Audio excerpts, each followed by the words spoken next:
उत्तर प्रदेश के ग्रेटर नोएडा के रूपवास गांव की रहने वाली निक्की एक ऐसी लड़की जो बेहद खूबसूरत, सभ्य थी, हर बात मानती थी। उसको दहेज के लोभियों ने उसी की सगी बहन और उसके बेटे के सामने जिंदा जला दिया। पूरे मामले में प्रदर्शन हो रहे हैं, तमाम तरह की बातें सामने आ रही हैं। लड़की के परिवार वाले हाल फिलहाल कड़ी से कड़ी सजा मिलने की बात कह रहे हैं और जो इंटरव्यू सामने आया है लड़की के पिता का, भिखारी सिंह, उनका ये कहना है कि इन लोगों को इनका एनकाउंटर करके गिरफ्तार किया जाना चाहिए, वरना जो गांव के लोग हैं जो आक्रोश में हैं वो धरना करेंगे और एक बड़ा प्रदर्शन किया जाएगा। ये जितनी बड़ी जघन्य वारदात है उतने ही बड़े सवाल इस पूरी वारदात को लेकर खड़े हो रहे हैं। सवाल इसलिए भी खड़े हो रहे हैं क्योंकि इस वारदात को उस घर में अंजाम दिया गया है जहां दो बेटियां एक ही घर की ब्याही गई 2016 में नवंबर के महीने में 9 तारीख को। और जब इन दोनों बेटियों की शादी की गई, शादी के बाद लगातार दोनों बेटियों को प्रताड़ित किया गया। लगातार दोनों बेटियां ये शिकायत करती रहीं कि लड़कों के बाहर कई लड़कियों से, कई महिलाओं से अवैध संबंध हैं, उनकी तस्वीरें दिखाती रहीं, लेकिन मामला शांत रहा। सोचिए 2016 में हुई शादी, तकरीबन 9 साल तक लड़कियां लगातार सभी को यह बताती रहीं कि उनके साथ उत्पीड़न हो रहा है। घर वाले जानते थे कि उनके साथ अत्याचार हो रहा है और घर वाले भी खुद ही इस बात को एक्सेप्ट कर रहे हैं कि पहले स्कॉर्पियो टॉप मॉडल दी गई 2016 में जब शादी की गई लड़कियों की, और उसके बाद लगातार गोल्ड दिया गया, उसके बाद लड़के को बुलेट दी गई और घर वाले खुद इस बात को एक्सेप्ट कर रहे हैं कि लड़का कुछ कमाता नहीं था। लड़का कुछ नहीं कमाता था, वेला घूमता था, निठल्ला, और मां बाप ऐसे लोगों का साथ देते थे।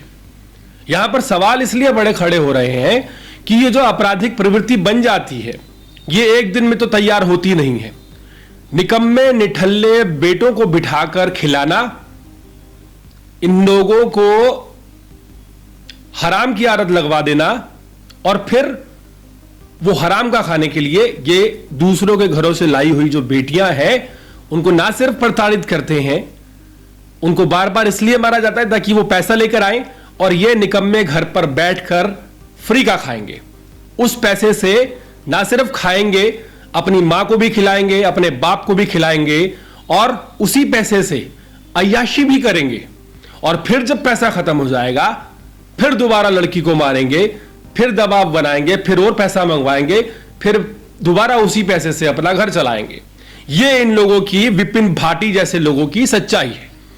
लेकिन सवाल बड़ा यह है कि जब बार बार लड़कियों को पीटा जा रहा था, उस वक्त जो लड़कियों के मां बाप थे उन्होंने लाखों रुपए इन निठल्लों और हराम की कमाई पर पलने वाले लोगों को देने की बजाय अपनी लड़कियों को अपने घर पर रखकर उनको पालने की क्यों नहीं सोची। एक बहुत बड़ा सवाल आज के इस समाज का है।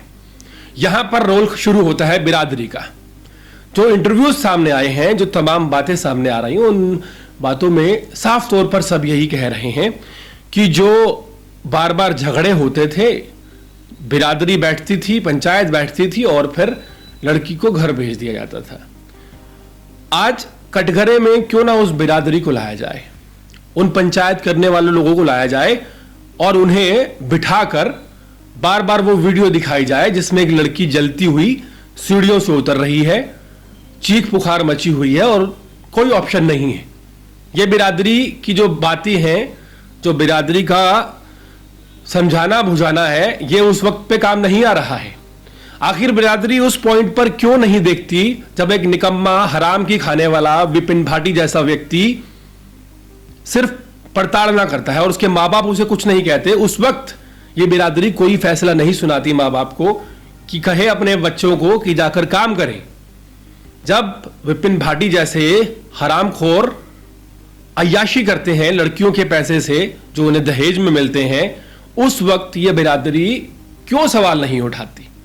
और ये पर्टिकुलरली इस मामले में नहीं है, हमारे देश में जितने भी जात बिरादरी के नाम पर प्रोपेगेंडा चल रहे हैं, ये सवाल उन सभी से है कि जब आप एक पिटने वाली लड़की को जिसको लेकर हमेशा खतरा बना रहता है कि न जाने कब उसको मार दिया जाएगा, आप जब उस लड़की को बार बार समझा बुझा कर पिटने के लिए वापस भेज देते हैं, तब आप क्यों नहीं एक ऐसा आदेश पारित करते कि जो लड़का निकम्मा निठल्ला घूम रहा है, जिसे बेवजह शादी करने के नाम पर 2016 में स्कॉर्पियो टॉप मॉडल मिल जाती है, फिर बच्चा होने पर बुलेट मिल जाती है, बीच बीच में ना जाने कितनी बार गोल्ड दिया जाता है, उसके बाद घर के अंदर रखा हुआ तमाम सामान, इलेक्ट्रॉनिक का सामान और जो दहेज में मिलता है वो भी दिया जाता है, आखिर उन लोगों पर बिरादरी कोई अंकुश लगाने की बात क्यों नहीं कहती? और सबसे बड़ा सवाल यह है जो माँ बाप अपनी बेटियों को इतनी छोटी सी अपनी गोद में लेते हैं,